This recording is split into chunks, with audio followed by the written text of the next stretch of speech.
Hello everyone, welcome back to my YouTube channel. I am Deepshika and you are watching Study with Deepshika. So today I have one of my friend, his name is Rohit and he is a ex-Green Hub fellow. Okay, so today he is going to tell us about the Green Hub Fellowship. Okay, so let's welcome him, and if you want to know about the Green Hub Fellowship, then please do watch the full video and like, subscribe and share my channel. तो आज हमारे साथ रोहित है. Hello Rohit. Hello. हाँ, तो ये एक green hub central India का फेलो रह चुका है फर्स्ट बैच का. तो आइए हम लोग इससे जानेंगे कि ग्रीन हब फेलोशिप क्या होता है. और रोहित हमारे साथ इसलिए है कि ग्रीन हब फेलोशिप के बारे में सब कुछ बताएगा. ओके, और ये बहुत इनफॉर्मल टॉक होगा ताकि इस टॉपिक को हम अच्छे से समझ सकें. रोहित, तो हम आपका इंट्रोडक्शन से स्टार्ट कर सकते हैं. तो मेरा नाम रोहित सरवरे है और मैं मध्य प्रदेश के हरदा जिले से हूँ और ग्रीन हब सेंट्रल इंडिया के फर्स्ट बैच का फेलो हूँ. ओके, तो रोहित, हम बहुत इच्छा है मुझे भी जानने की कि ये green hub central India fellowship क्या है, ग्रीन हब फेलोशिप क्या है. ठीक है, तो मैं चाहूंगी कि आप बताएं मेरे ऑडियंस को कि ग्रीन हब फेलोशिप क्या है. तो ग्रीन हब फेलोशिप बेसिकली एक फेलोशिप है जिसमें फोटोग्राफी और वीडियोग्राफी के माध्यम से ऐसे इन्वायरमेंट को, पर्यावरण को, वाइल्ड लाइफ को और समुदाय में क्या मुद्दे हैं और कल्चर क्या है उसको समझ पाए. ऐसे वीडियोग्राफी, फोटोग्राफी के माध्यम से यूथ को मतलब वीडियोग्राफी, फोटोग्राफी के माध्यम से सिखाता है कि आप अपने समुदाय में या फिर कहीं पर भी ऐसे मुद्दे देखते हैं तो उनको कैसे डॉक्यूमेंट करना है, चीज़ें करना है. साथ ही एक युवा कैसे बाहर आ पाए, क्योंकि बहुत से युवा को हम देखते हैं कि उनके सपने तो होते हैं कि मुझे फोटोग्राफी, वीडियोग्राफी सीखना है, पर बहुत सारे महंगे होते हैं, इनकी क्लासेस महंगी होती है. तो ऐसे ग्रीन हब ने ये फेलोशिप इसलिए लाया है कि समाज को भी समझे, समुदाय को भी समझे और हमारे नेचर और वाइल्ड लाइफ को भी समझ सके एक फोटोग्राफी, वीडियोग्राफी के माध्यम से. इसलिए उन्होंने ये ग्रीन हब फेलोशिप यहाँ पर शुरू की. ओके, तो ये जो आपने बताया कि ग्रीन हब फेलोशिप क्यों आया है, तो ग्रीन हब फेलोशिप कितने टाइम का होता है, कौन लोग इसमें अप्लाई कर सकते हैं और क्या कुछ एज लिमिट होती है क्या, तो उसके बारे में भी अगर आप थोड़ा डिटेल दे पाए तो. Green hub fellowship basically 10 month का होता है जिसमें आपको 2 महीने की ट्रेनिंग दी जाती है जिसमें फोटोग्राफी, वीडियोग्राफी सिखाई जाती है और बाकी 8 महीने जो रहते हैं उसमें आपको इंटर्नशिप पर किसी ऑर्गेनाइजेशन में भेजा जाता है, एनजीओज में भेजा जाता है. जैसे वाइल्ड लाइफ को लेकर एमपी टूरिज्म होते हैं, वाइल्ड लाइफ कंजर्वेशन ट्रस्ट होते हैं, ऐसे ट्रस्टों में भी भेजा जाता है इंटर्नशिप के लिए. और इसका क्राइटेरिया 18 से 35 साल के वर्ष के युवाओं के साथ होता है और इसमें क्वालिफिकेशन 10वीं पास मांगते हैं. ये रहता है. ओके, मीन्स बहुत ज़्यादा हाई क्वालिफिकेशन की भी ज़रूरत नहीं होती है और आप ग्रीन हब फेलोशिप में जा सकते हैं. हाँ. तो इसका कुछ फेलोशिप की क्या कोई अमाउंट भी होती है? हाँ, आपको इस फेलोशिप में पर मंथ 5,000 का स्टाइफंड दिया जाता है. ओके, तो हमने अभी थोड़ा समझा है कि ग्रीन हब फेलोशिप क्यों आया और ग्रीन हब फेलोशिप क्या है. हाँ. तो आप थोड़ा और बता सकते हैं कि उसमें प्रोसेस, आप एक फेलो रह चुके हो तो क्या प्रोसेसेस होते हैं ग्रीन हब फेलो का, कहाँ पे होता है ये सब, तो आप क्या वो बता सकते हैं? तो ग्रीन हब फेलोशिप बेसिकली अभी सेंट्रल इंडिया में 2021 में आया था.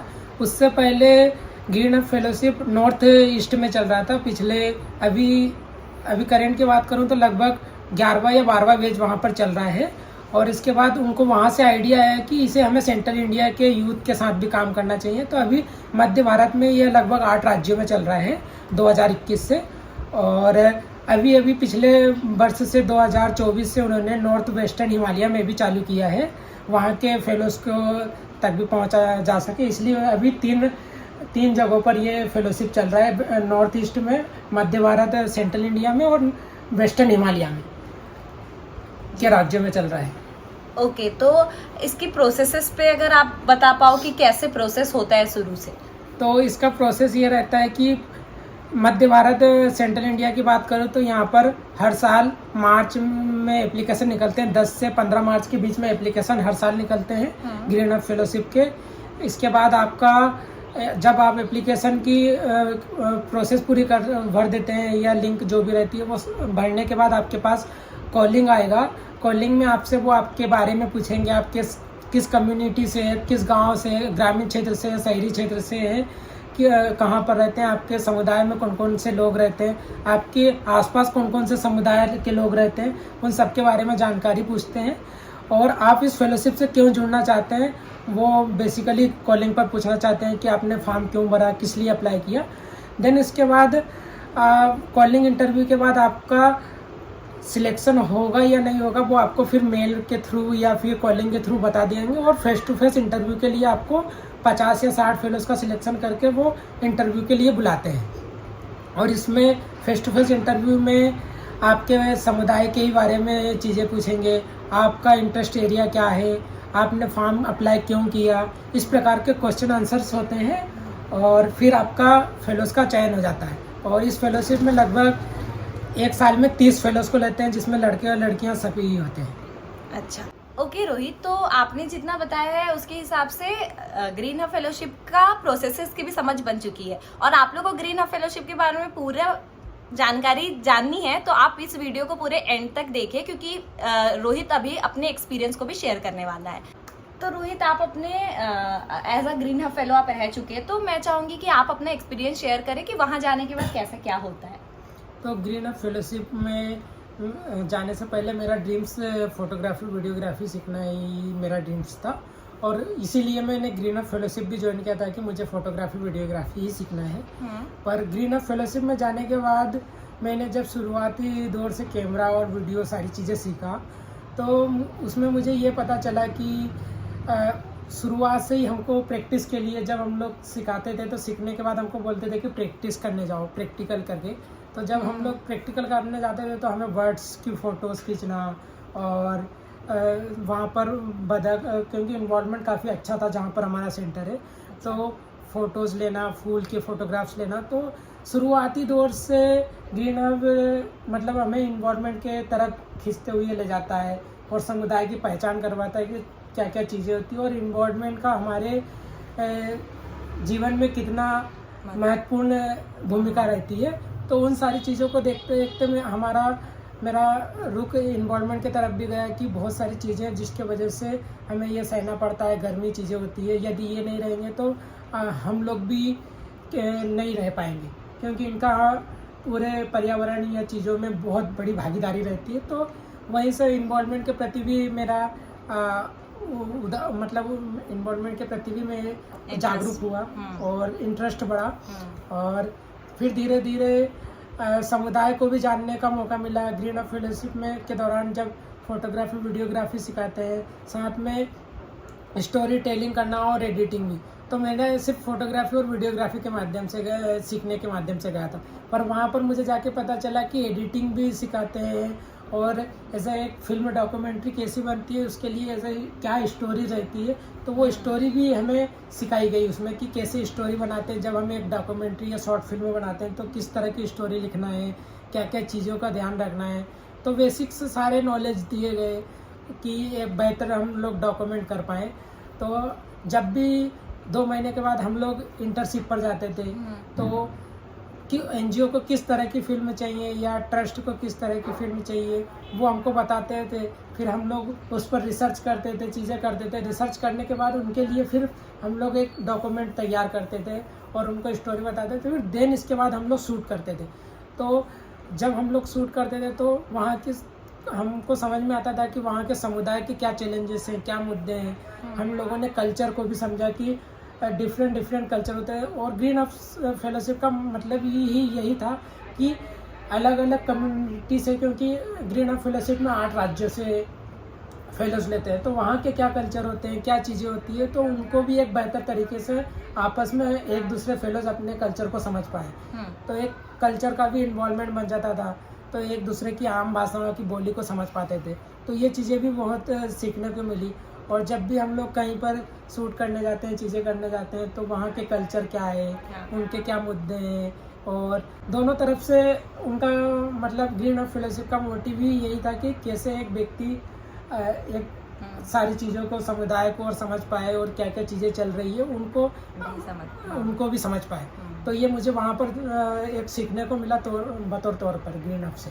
ठीक है रोहित, तो जैसे आपने बोला कि 8 राज्यों से यहाँ लोग आते हैं, तो मैं थोड़ा और जानना चाहती हूँ कि किस कैटेगरीज को कुछ ऐसा है कि प्रेफरेंस दिया जाता है, या कैसे लोग वहाँ पे आते हैं और उनका वो सेलेक्ट होते हैं? तो बेसिकली इसमें कैटेगरी तो ये रहता है कि SC/ST को प्रायोरिटी पर रखते हैं, पर साथ में कुछ परसेंट हम लोग OBC, जनरल और सारे फेलोज को लेते हैं।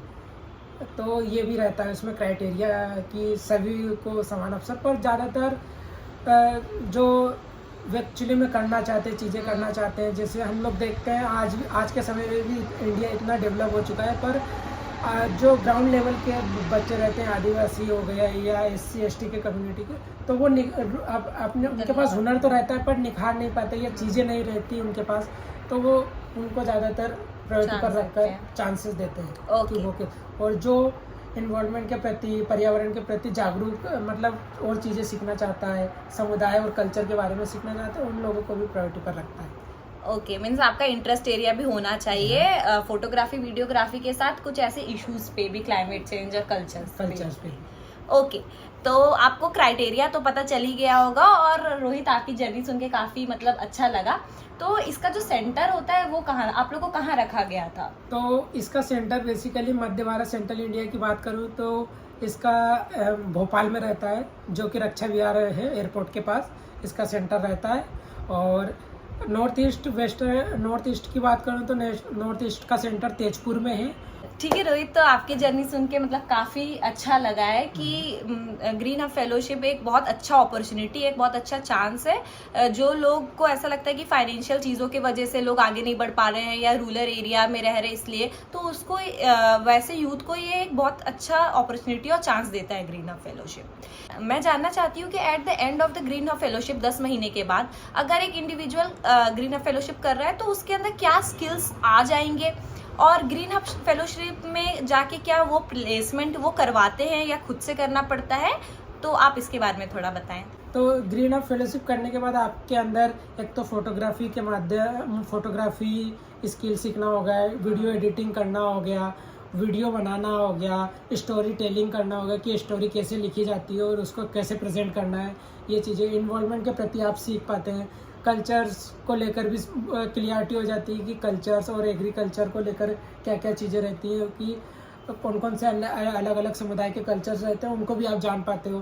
खेती किसानी कैसे करते हैं, और समुदाय में जब हम लोग जाते हैं तो किस तरह बात करना है, क्या क्या चीज़ें होती है, और उस समय हम लोग कैसे हैंडल करेंगे सिचुएशन। बहुत सी सिचुएशन ऐसी रहती है कि अलग अलग सिचुएशन में काम करना पड़ता है, तो आप में एक स्किल ये भी हो जाती है कि आप हर सिचुएशन में काम करना सीख जाते हो, क्योंकि फिल्म बनाना बहुत तोड़ रहता है। तो ऐसे 10 महीनों के बाद आप एक एज अ फिल्म मेकर बनकर निकल के रूप में आ जाते हो कि एक फिल्म मेकर के क्या चैलेंजेस रहते हैं उनको फेस करते हुए आप समझ पाते हो, और ऐसे एक फिल्म मेकर के रूप में आप निखर कर आ जाते हो।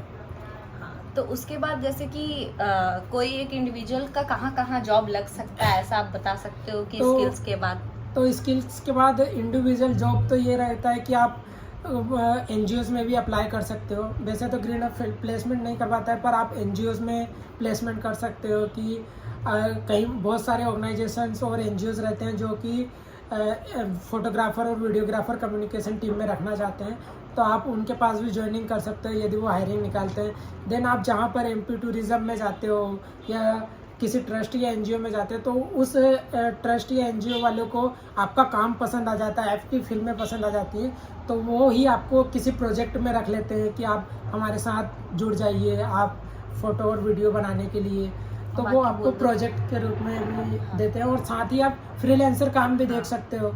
और ग्रीन हब सपोर्टिव भी करता है कि आपके इंटरेस्ट एरिया के अनुसार आपको चीज़ें प्रोवाइड करवाता है हर साल।